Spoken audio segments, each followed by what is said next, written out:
to go down there after her? We have to.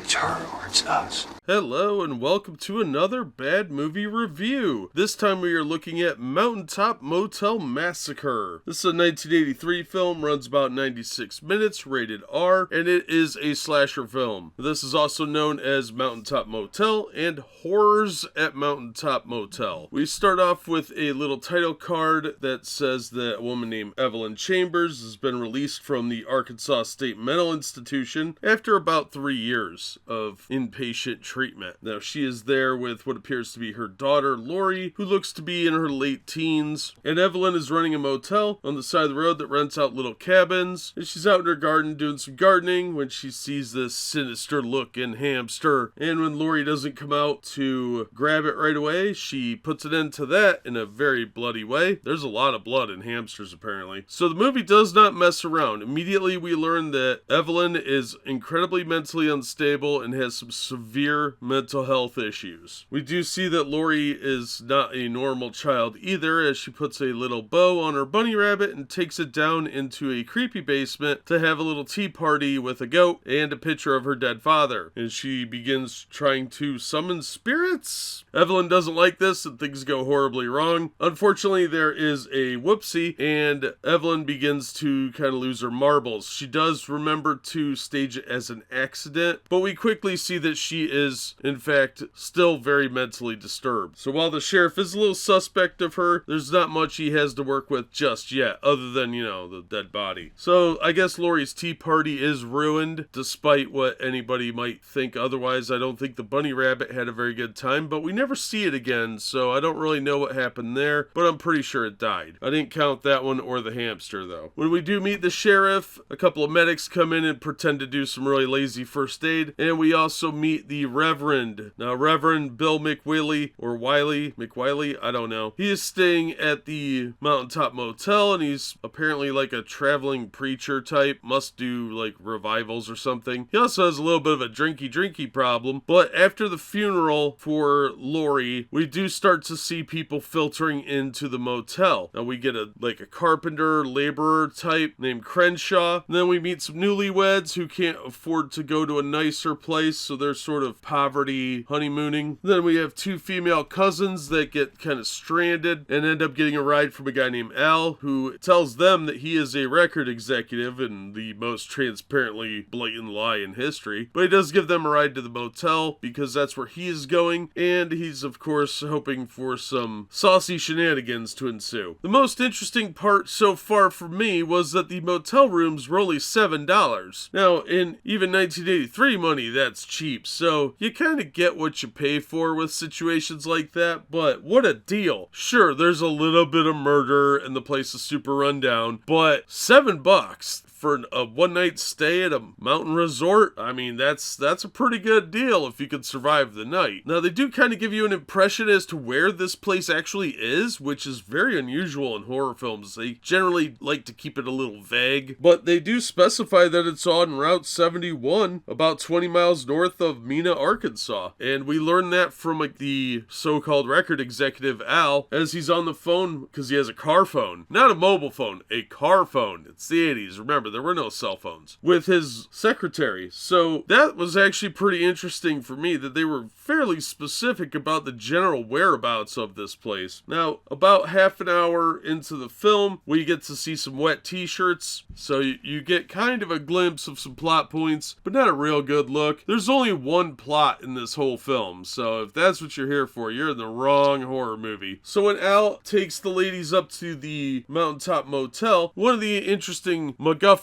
they use comes into effect here because it is storming out. That's how they got their shirts wet. And they have a tree fall across the road behind them, basically locking them into this place because the roadway is this sketchy long driveway. Now, if you've ever been out to a mountainous country area, they do tend to have long winding driveways that go to private residences and stuff like that. And since this is supposed to be like a rundown resort type place, it's going to have kind of that remote feel to it. it, and I think that's what they were going for. And it works out really well, because that is a great way to keep them from leaving, but via a car, because there are several cars involved here. The Reverend's got a car, the laborer has a car, the newlyweds have a car, this guy's got a car, and it also keeps rescue from coming to them. It slows the sheriff down, that sort of thing. Now, Evelyn is going off her rocker relatively quickly here, and she does unleash snakes on someone, rats on someone else, and weirdly cockroaches on another person. But other than the snake, which actually does have some effect, they're really not life-threatening, but her descent into madness kind of escalates over the course of the film until she goes on her slasher spree. And I have to say that this was actually really smartly written, because Evelyn makes use of the shadows and a really sneaky way of moving around. Now, it's pretty obvious from even the trailers that there is an underground element to this film, and I think it worked really well, because that's how she's getting around and sneaking, much like the Friday the 13th remake that was done, where Jason is living in these tunnels. Evelyn makes use of these tunnels. They don't really say what they're for. They were probably bootlegging tunnels or something like that. You can explain that fairly easily, but they're dark, they're full of cobwebs, and with all the shadows from only lantern light, it does make it easy for her to sneak around in there. But the characters are surprisingly intelligently written. They're not dumb co-eds. These are actually capable people. They make rational decisions, trying to get out of there, trying to figure out what's going on. They know they can't drive out, and they even come to the idea of, do they hunt Evelyn down or do they try and escape? Well, escape's not really realistic during a lightning storm without being able to get out in their vehicles, because they would probably be open targets. They don't know if she has any weapons or anything like that. So the fact that they actually are fairly competent and are mostly caught off guard, it was pretty interesting to see. I think that worked in the film's favor quite a bit, because it's not a typical slasher film in that regard. You don't have idiots running around making laughably poor decisions that are obviously going to get them killed. In fact, they actually coordinate pretty well to try and get help. They make use of their resources and actually try and work together to stop Evelyn. Now, of course, the body count is still fairly high in this for a movie of this type, which is at 7, and a body count of 7 is pretty respectable for the average 80s horror film. I think the main complaints are people are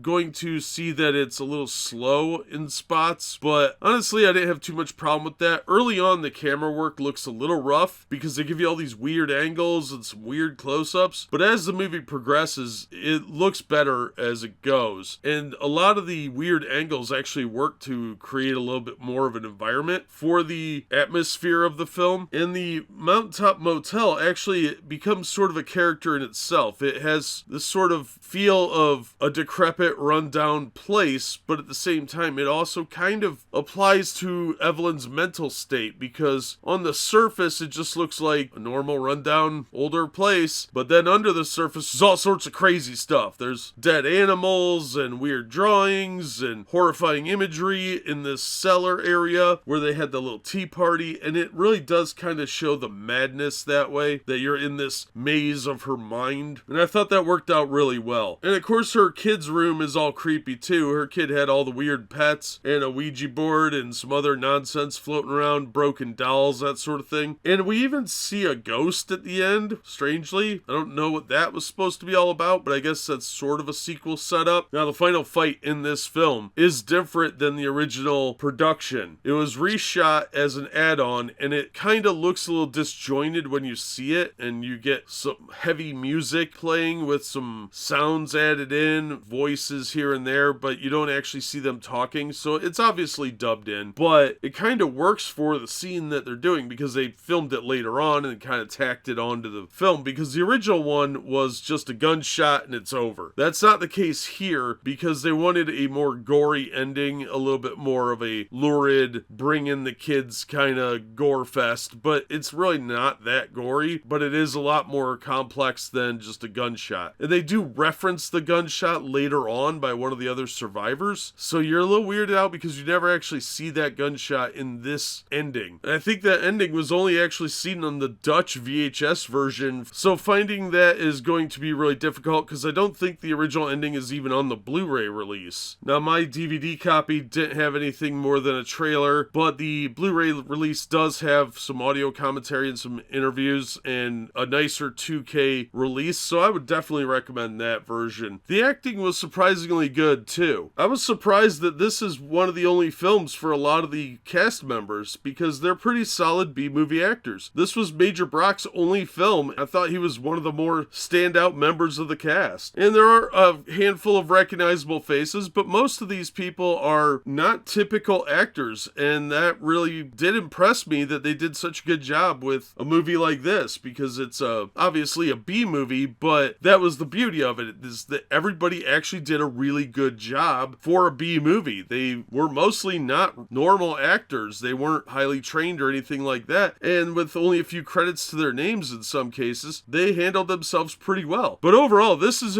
actually really well done film. Is it scary? Not really. It has some really cool ideas and probably could have had a sequel of some kind, but it never did, because the idea of like the underground tunnels and this decrepit rundown motel were pretty good, despite some cliches early on, because she's kind of quoting some religious text and she's mentally unstable, and of course you've got people that are trapped there via a MacGuffin, but it works really well in this movie. So I was actually really impressed with this. I thought, although its pacing is a little bit slow early on, it does pick up as Evelyn's mental state deteriorates, and it was just a fun ride. It's not the greatest slasher film you're ever going to see, but it definitely had a smarter element than a lot of slasher films of this era, so I think it's worth a watch if you're going to watch a slasher film. I do believe it is on some streaming services, but I of course recommend picking up a physical copy of it, as a physical copy enthusiast myself, so it is able to be found relatively easily compared to many other films that we look at, and I think it's worth tracking down. So if you're looking for a smartly written, low-budget horror film, this one's a pretty good choice. It does lack a significant amount of plot points, but for a slasher, it is one of the more fun ones from the 80s, and I thought they handled the fact that she's not a super ninja or anything like that. She's just this creepy old lady really well, because they actually explain how she's getting around and how she's surprising people. She's just a sneaky old lady. So if given the opportunity, I would say check this one out. It was a lot of fun. Despite any cliches that you get the vibe of early on, it does work itself out pretty well. But that's going to do it for this episode. Thank you so much for listening and supporting the channel. If you enjoyed the episode, please hit the like button and don't forget to subscribe so you don't miss future reviews. And as always, we hope to see you on the next one.